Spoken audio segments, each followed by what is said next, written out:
Hello, everyone. I'm Soha, and again, welcome to this yet an amazing episode of Not So Mainstream. And today I have with me Kaelyn Grace Apple, who is a history PhD student, CEO of Accepted Consulting, and a digital entrepreneur and coach. Welcome, Kaelyn. How are you? I am wonderful. Thanks so much for having me. Thank you so much for taking out the time. So I'll just jump right in. And my first question to you is, so from a community college to UCLA, PhD student at Yale, you have a very unique path, and that is what you've been, promoting and talking about on your social media channels as well.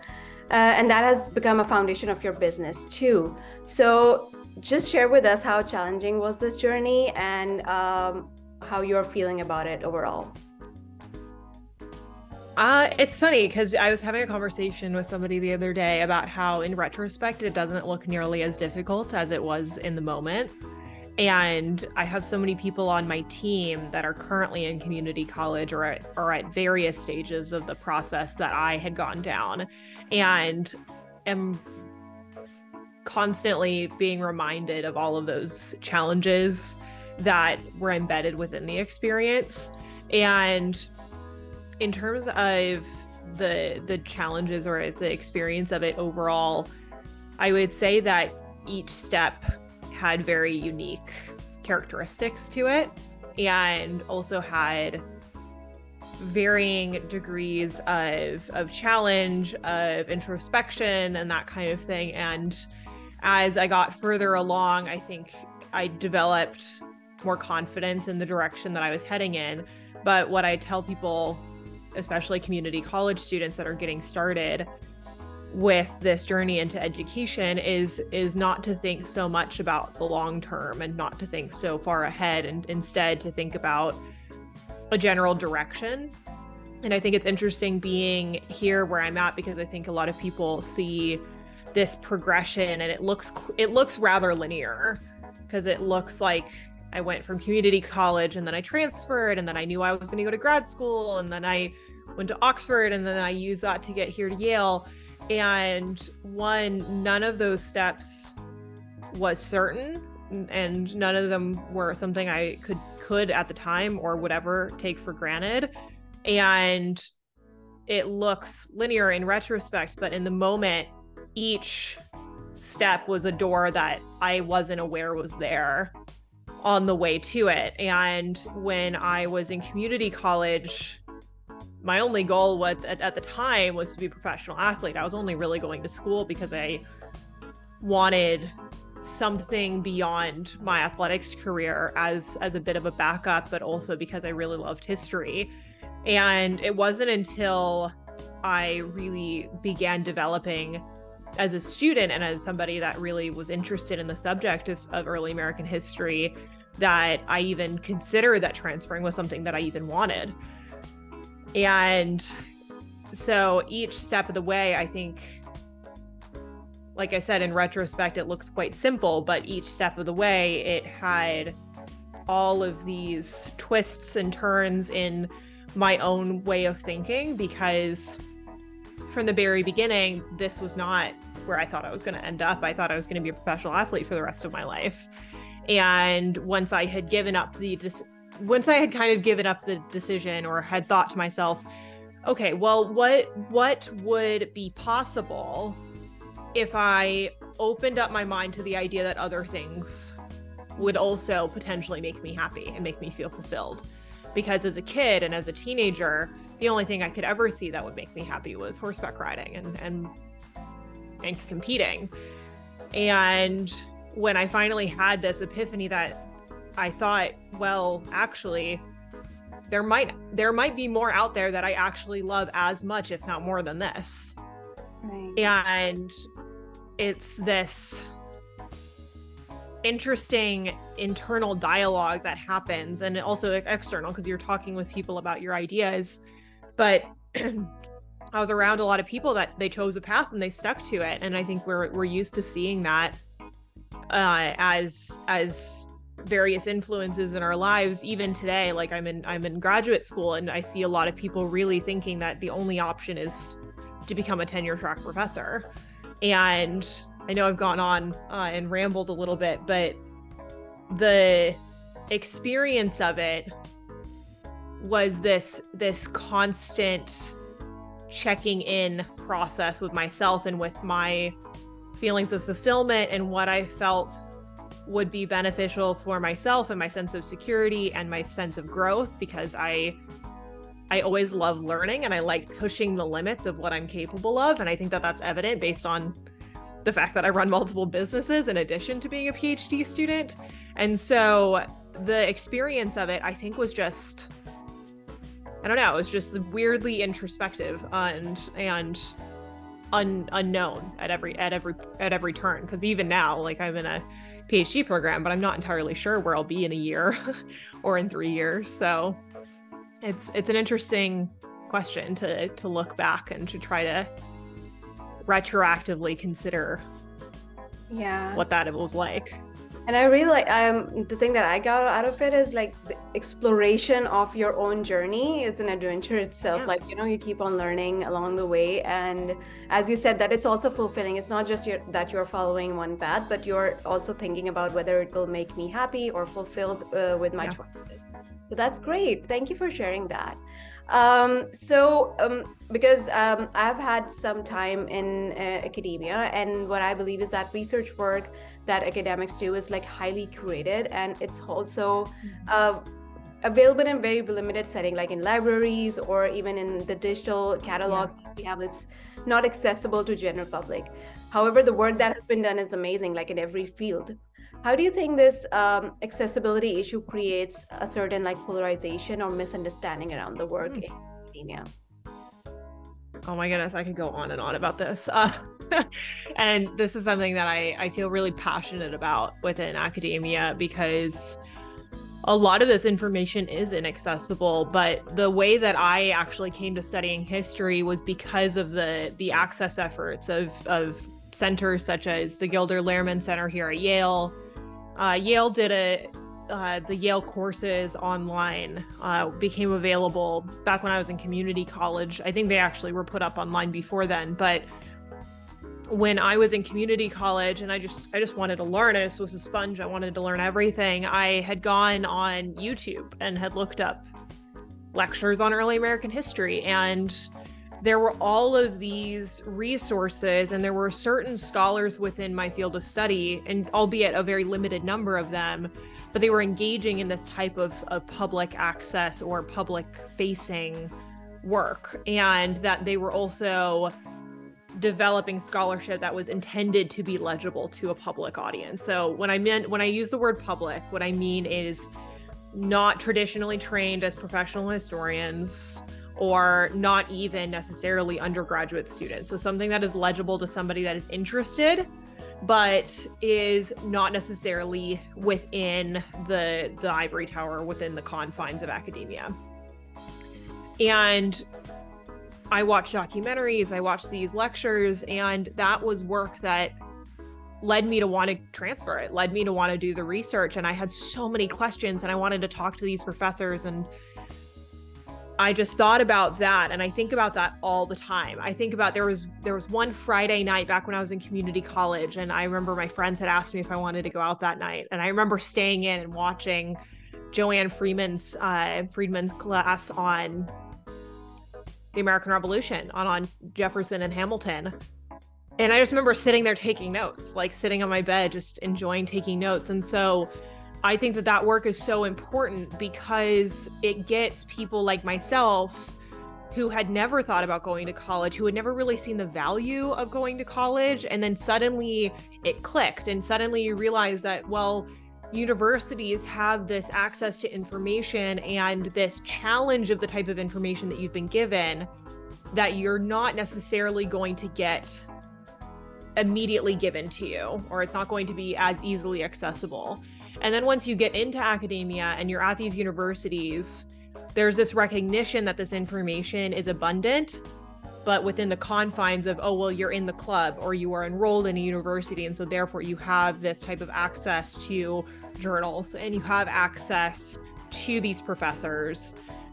And that's something that I'm really passionate about fighting back against, because I think education is changing. I think that the way that this generation of students, or this generation of incoming students, potential incoming students, process information differently. Millennials like myself, I'm a like zillennial, like just on the cusp between millennial and Gen Z. And the way that I process information is through video and through audio and through various other like multimodal functions. And the way that academia is structured around writing and around documentary evidence, it's an important aspect of what we do, but I don't think it should be all that we do, one. And two, I actually think that it's doing a disservice to the academy and to future knowledge to not be thinking creatively about how the digital should be playing into this form of access, not just for our students, but also for future students and for future learners, and thinking about education as something that should be more accessible. And that's why I started the YouTube channel, because I had come into this field because of these types of tools, because we had podcasts and we had documentaries and we had this type of access to information that you wouldn't have had back in the 90s. And I grapple with this question a lot with myself and with my team.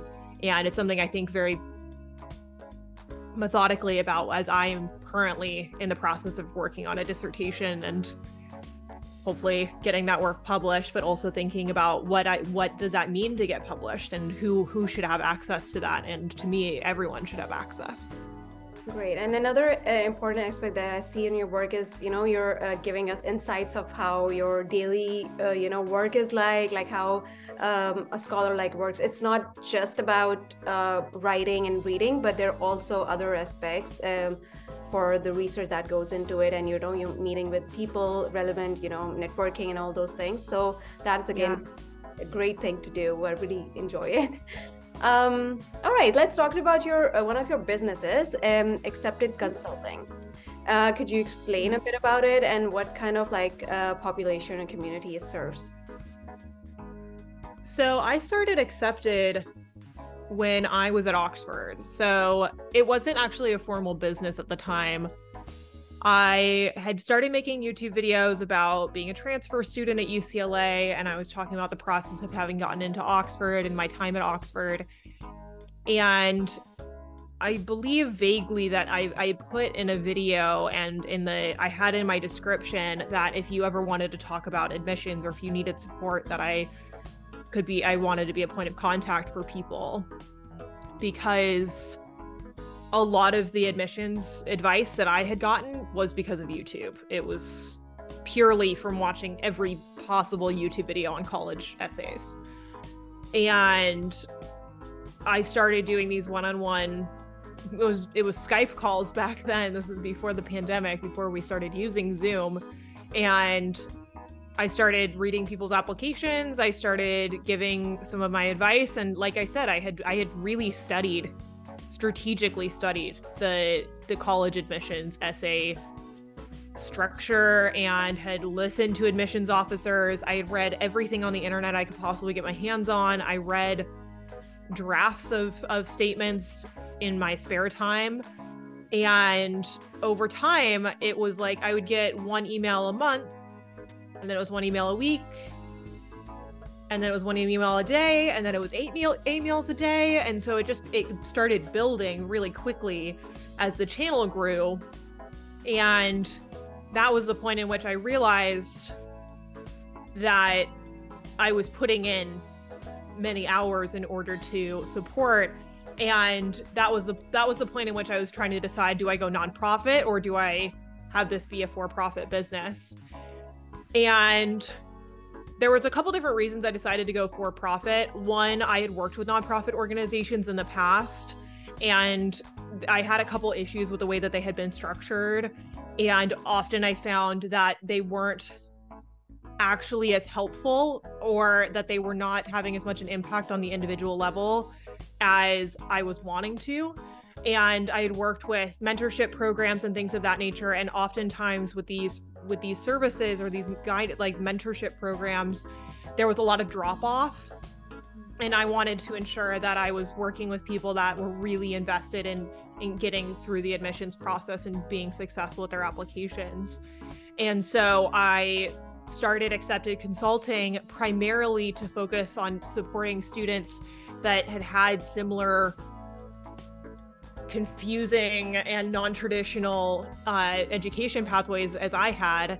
And that was the goal. I wanted to help people figure out what process was right for them, and thinking beyond what you generally see as this process is like, oh, I should only apply to the top schools, and I feel like I need to have perfect grades, and I need to have this thing and that thing. And I wanted to dispel that anxiety within the admissions process and say, no, if you have a goal, if you really want to get into this institution, or if you really want to get into this career, I think it should be possible for everyone. The only thing that I was trying to combat with people online and trying to like get people to consider is, well, let's change the idea of the timeline, and let's change the idea of the path, and let's figure out how to creatively help someone reach their goals. And if that goal is graduate school, then I wanted to be that somebody who could support them. And in the first year, we went into the pandemic, and it became a for-profit, like just one-on-one consulting here and there, around March of 2020. That's when I say Accepted Consulting like officially started, because that was when I officially had mentally made the decision that we would have a website and this would be a business.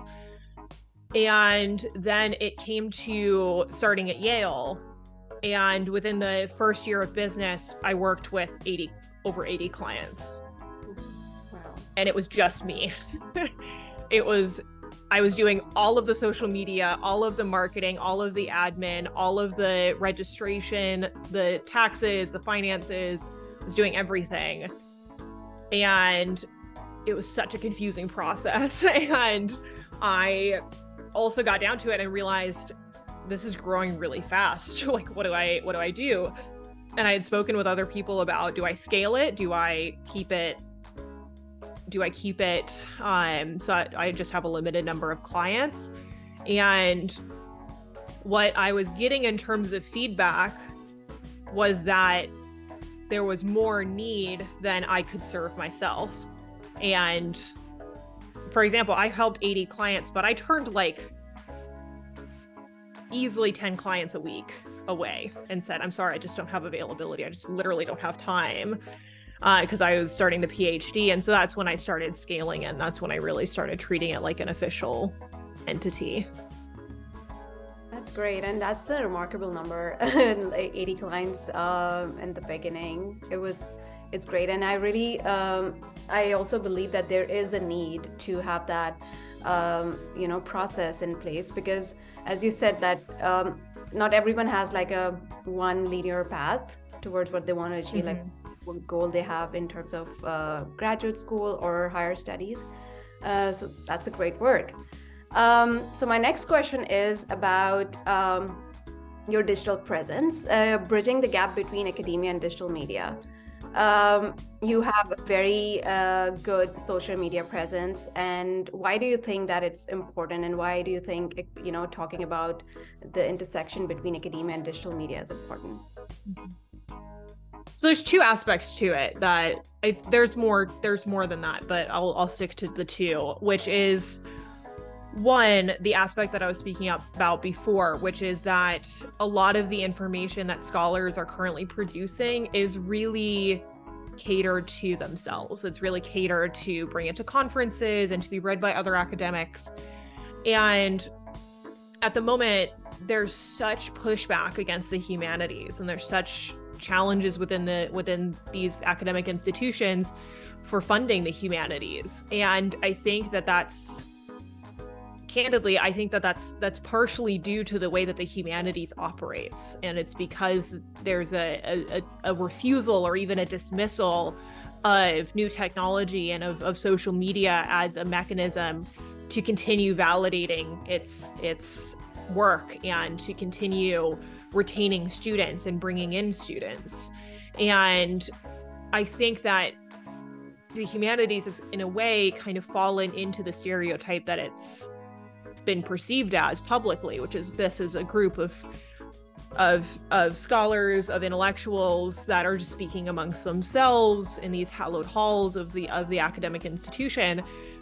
And when I went into academia and I went to UCLA and I saw the work that people were doing, I was like, no, this is important work. This is going to change. It changed the way I think. It changed my beliefs. It changed the way that I consider my own position in society. It changed my own position within my friendships. I think there's so much incredible value to the humanities, but it has failed to adapt. And I am frustrated by that. And I want there to be some recognition that the way that the field has operated, while I think that the written scholarship is incredibly critical and it's important, that we also need to adapt with current technology and with the way that this generation of students and future students, the way that they think and the way that they process information, the way that they share information. And this isn't how they do it. And I think we need to rethink pedagogically how we teach these students. And I also think that scholastically, we need to reconsider how it is that we're actually putting out scholarship and what that looks like. And then the second aspect of it is that I think that the process of being a scholar needs to be more publicly legible, because people generally know what bankers do. We generally know what lawyers do. We generally know what doctors do. We even kind of know what engineers do on a day-to-day.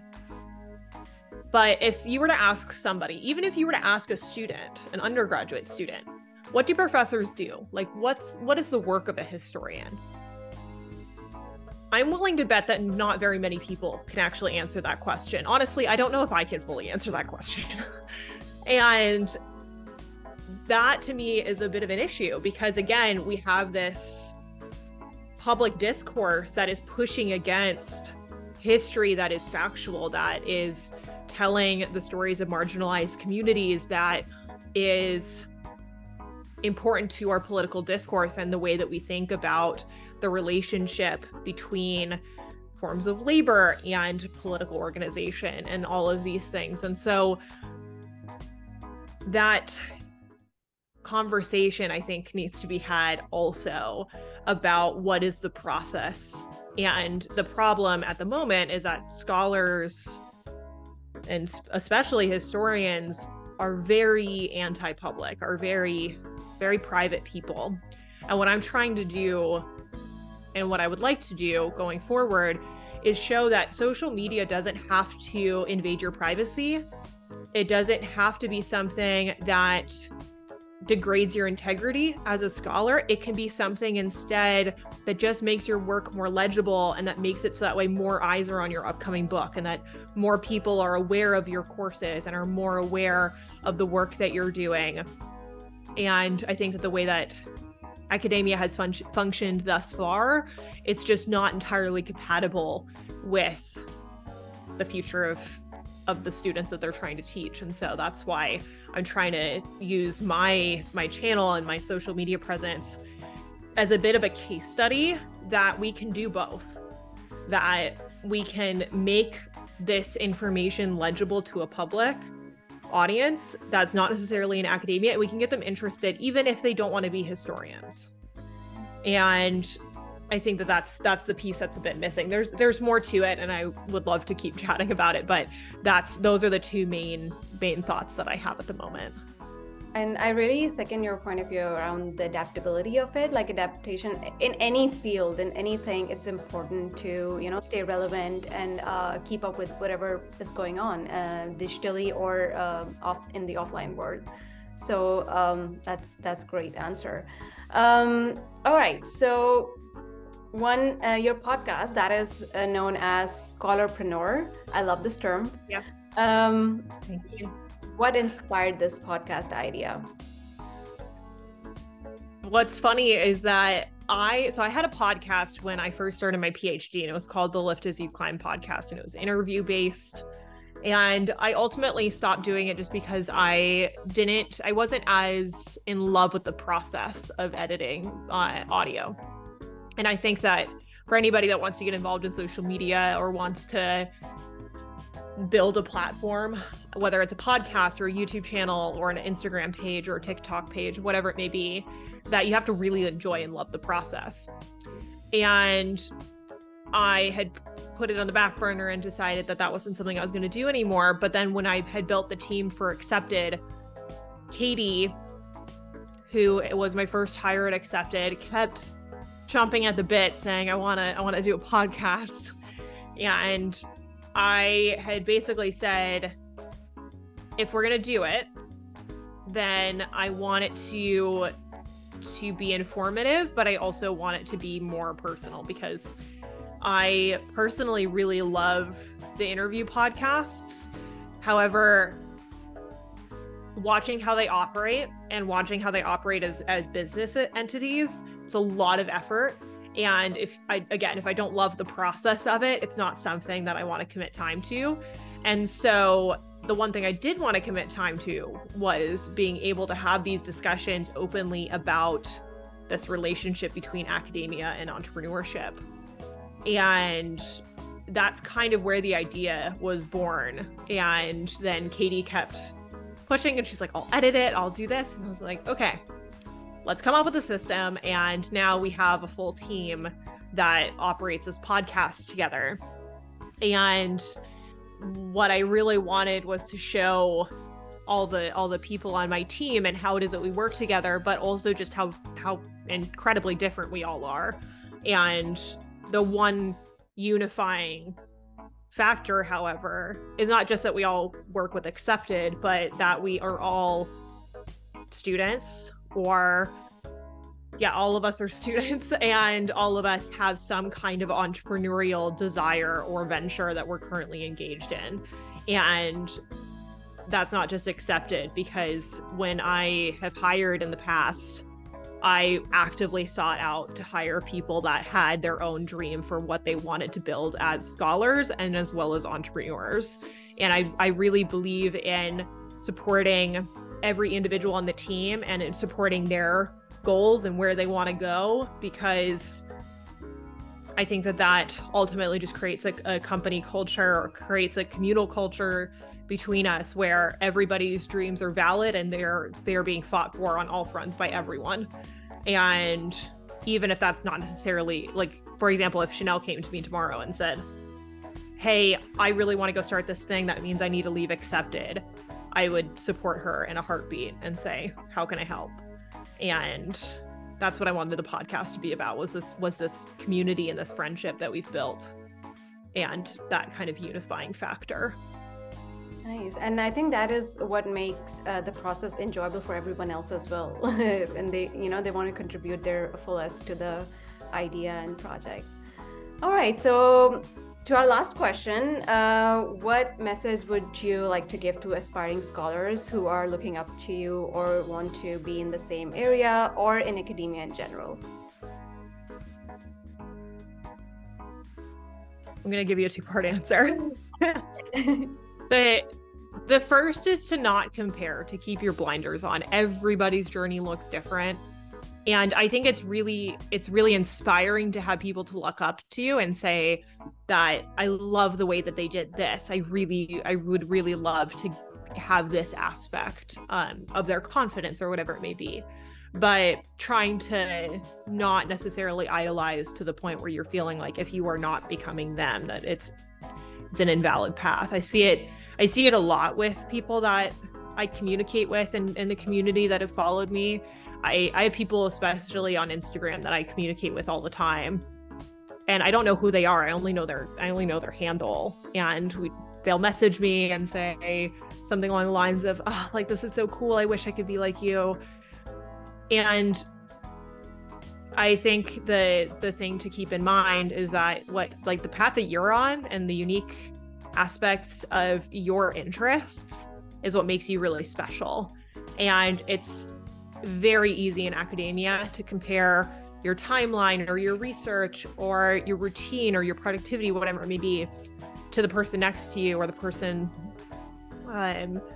you see online. And the one piece of advice that I have is really focus on the aspects that make you really special, and then seek those people out for inspiration, not so that way you feel that you need to copy what it is they're doing. And then the second piece, which is very similar, but I think it's slightly different in that, like I said, when I was talking about graduate admissions, focus on the direction, not on the goal.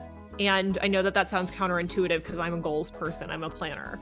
But when I sit down and I plan out my 5-year plan or whatever it may be, what I'm trying to give myself is a general direction that I'm moving forward towards. But open up every single door along the way. Just be aware of every opportunity that's available to you. You don't have to take them on, and they might not be something that you want to actually explore, but just continue down the road, have the conversations, like open up your networks and see what's possible. Because the only way that I ever decided to go into education was because I was riding horses full time. I thought I was going to do that for the rest of my life. And I listened to a podcast while I was healing from an injury. And all of a sudden, this whole world of early American history opened itself up to me. And suddenly I became aware that there was this opportunity and this path into academia that looked as appealing, if not more appealing than what I was doing then. And so, to summarize, focus on the direction and open yourself up to opportunities along the way. Great. That is such a powerful message for everyone. And I guess like that applies to every field out there. It's not just for academia. Yes. Thank you so much for sharing that. And I really appreciate your time. I know you're so busy, but I really, really enjoyed our conversation. And I hope that our audience, they enjoy as well. I will link all the social media channels and website of yours in the description so that people can go and see what you're doing. And again, thank you so much. And everyone. Thank you so much for having me. Thank you. And everyone who's watching, I'll see you in the next video. Thank you.